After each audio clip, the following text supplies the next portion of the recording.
if you're gonna be a passport bro, there are certain downsides. It's to find wives, to find women who are more traditional. Black women do not have a problem with the passport bros. Hey passport bros, help me understand your logic here, because I really don't get it. Instead of pushing back, some men are changing environments entirely. Different countries, different expectations, different dynamics. And that quiet redirection is starting to get attention. What happens when people don't argue, don't compete, and simply look elsewhere? Stay with us till the end, because this isn't just about travel, it's about why people change the playing field instead of staying in the same one.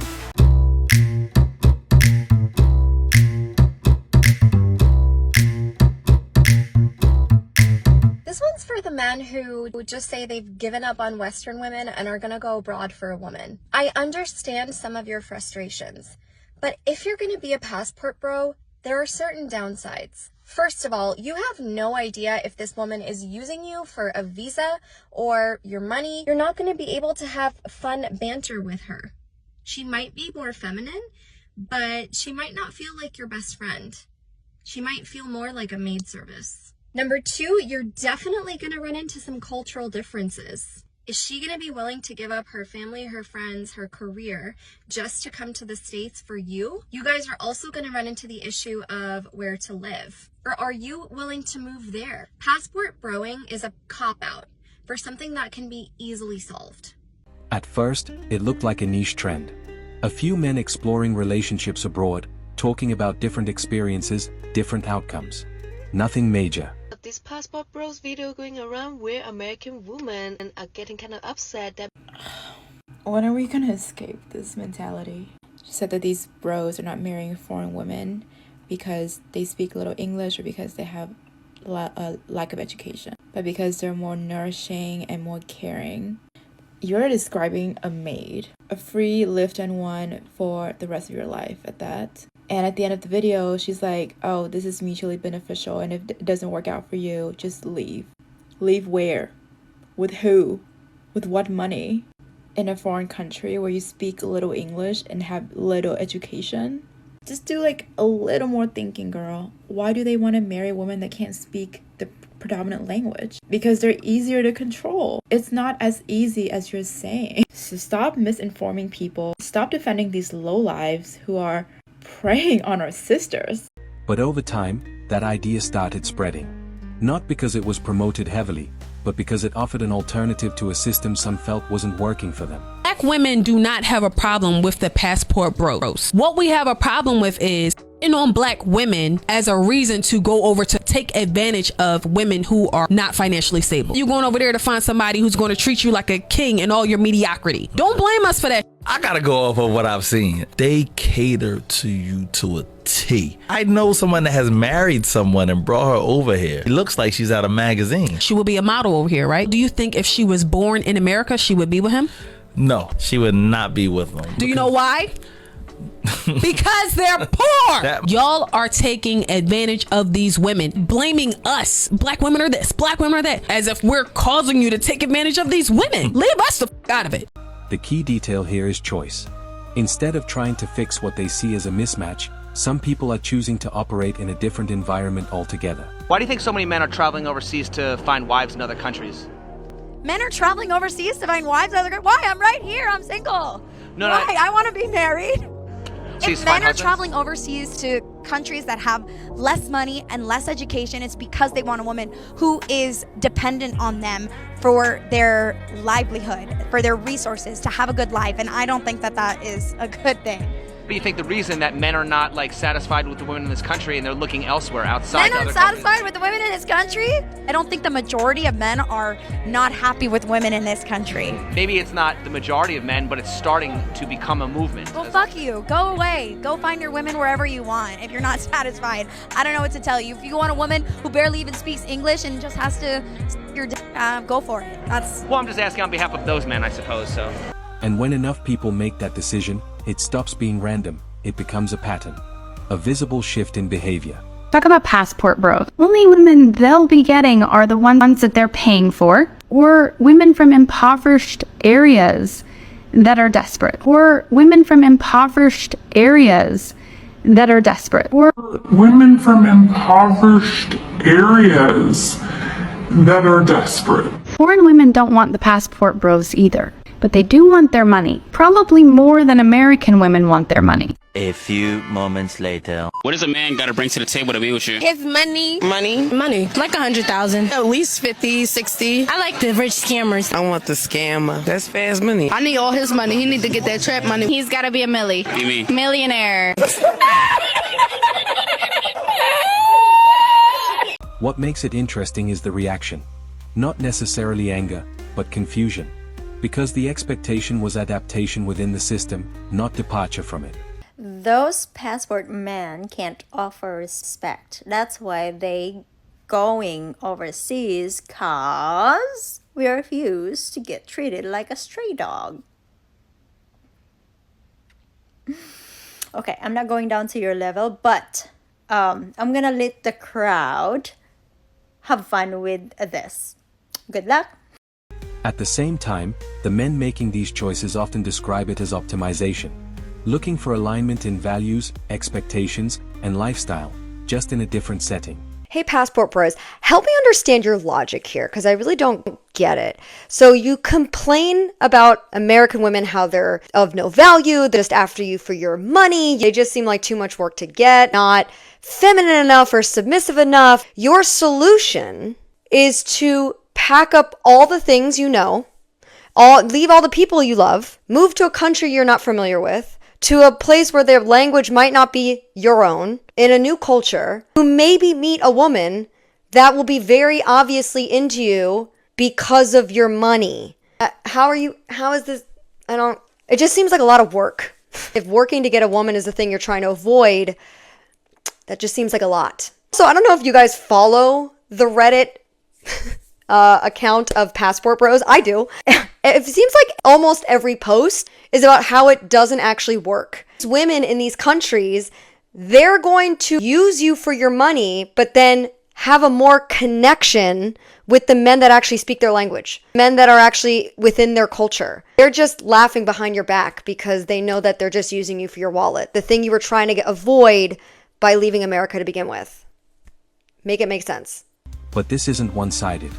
Every environment comes with trade-offs.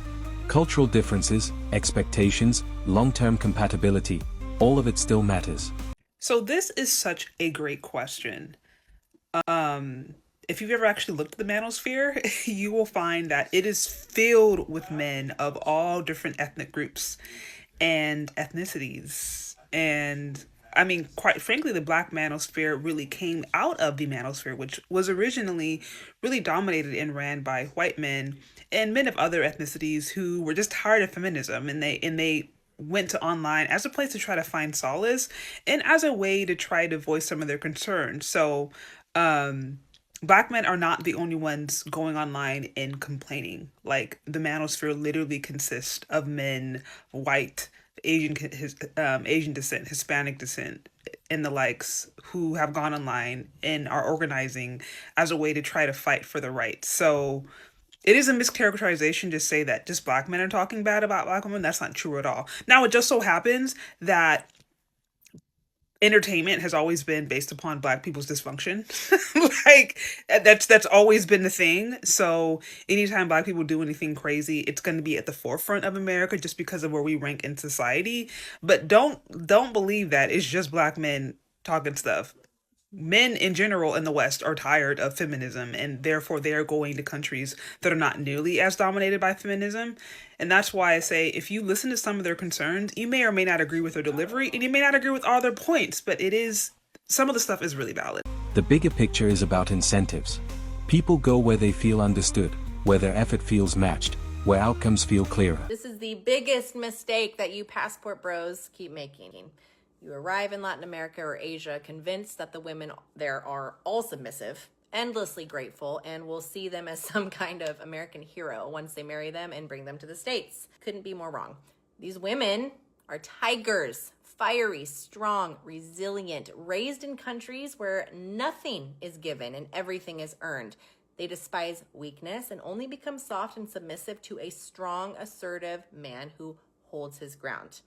Cultures in those countries exist for a reason. Their men understand exactly how to channel and to control that feminine fire. without hesitation, without folding. But if you show up acting like the rescuer, bending over backwards, handing her everything that she asks for, she'll love it, yeah, for a little while. But the moment that tiger realizes that she holds all of the power, you're finished. She starts measuring you against the men back home, the tough ones who don't fold, the ones who stand firm, the ones who know how to lead her without hesitation. Then the dynamic shifts. Respect, goodbye, and you're no longer the prize, you're the prey. But listen, you don't bring an exotic tiger to a new country and expect it to turn into a cute little obedient lapdog once it's here. Their nature doesn't change. It just grows bigger, sharper, and way less tolerant of anything soft. So before you even pack your bags, study the culture. Learn their relationship dynamics, not the fantasy version in your head, and understand what real respect and leadership actually looks like in their world. Their values are rooted deep, and they don't rewrite themselves just because the scenery has changed. Strength attracts submission, but weakness invites domination. And when that doesn't happen in one place, movement becomes the next option. Not as a protest, but as a practical decision. You guys know that there's a trend encouraging men to all get passports and travel abroad. It's not just for sights or good food. No. It's to find wives, to find women who are more traditional. They're traveling all across the world just to find women who are more humble, more feminine, and willing to treat their men better than women in the US. Traveling to places like Italy, Thailand, Brazil, just to find women who will treat them right. The passport bros ideology is that they're escaping the hatred of feminist women and are traveling somewhere they can thrive. They believe the ideology that by seeking foreign women, they can find a more authentic, fulfilling, and harmonious relationship. This is seen as a way to restore the natural balance between masculine and feminine energy. This is triggering some women because they think that these men are interested in finding these women. They think they will be more submissive. I'm not sure if this trend / movement is gonna end or only get worse. What do you guys think? This creates a gap, not just geographically, but in expectations. Different groups adapting in different ways instead of adjusting together. Get your passport and stop playing. I don't understand what y'all not understanding. Get your passport. These women in America is not it. You know, I've been back in America for about, like a month now? And I'm seeing like, no, this is not the spot, bro. You know what I mean? Like, I'm about to get another trip out to Europe. I'm going somewhere else and then I'm probably going to go to Europe. Because this ain't it. These women will drain you of your happiness. You know what I'm saying? They don't care about you. All they care about is how they feel and what they want out of life. You know what I'm saying? And I get it. We all want certain things out of life. But what you want, your happiness, oftentimes is not even considered.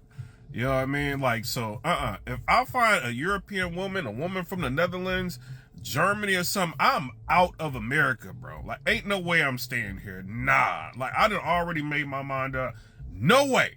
You know what I'm saying? Get y'all passports, man. Once you see how people treat you in them other countries, you ain't never gonna be the same. I'm telling y'all. You know what I mean? Like, these women out here, all they trying to do is impress their friends, get what they want, you know what I'm saying? Try to get money up out of dudes and all. Like, I be seeing it, peeping game, like, what's going on? No. You know what I mean? Like, Y'all wake up. It ain't y'all. It's the game of America. Get up out of here, gang. At its core, this isn't about who's right or wrong. It's about alignment. When alignment isn't found in one place, people look for it somewhere else. This comment is actually a great example of how men really don't understand women's lived experiences. Now, Theo Thayer, whatever that is responding to Passport Bro video. So let's see exactly what Theo Thayer has to say. No, you're not. It burns you. They go to other places to look for women, and no man comes here looking for you. People want to be wanted, and you're not. So he And I kind of understand. He has only had his own experience as a male, and I'm guessing he's projecting he's had his experience as a male who's largely ignored and feels unwanted, invalidated, maybe even rejected, because the experience that women have, starting from puberty, unfortunately, grossly, is that they're noticed. No matter what they look like, no matter how they may dress down, no matter how much they try to not bring attention to themselves, they are noticed. If a woman wants attention, that's no problem at all. We are not sad when men stop paying attention to us, because men never stop paying attention to us. The myth that women become invisible after a certain age just really isn't there. Men are always going to be interested in women because women have that one thing that men want that they cannot replicate somewhere else. Women can kind of replicate what men have, but sometimes they like the real life thing. We have options, men don't, to such an extent that they will leave the country and go to a place where they are secretly ridiculed and mocked and used only for their American dollars. They're going to do all that just to get that one thing. Don't worry about us, babe. We're okay. At the end of the day, the real story isn't the reaction, it's the shift. Because once people realize they have options beyond their immediate environment, the entire dynamic changes. Men stopped playing by the rules, and now everyone's freaking out. Let's break down why silence has become the loudest move.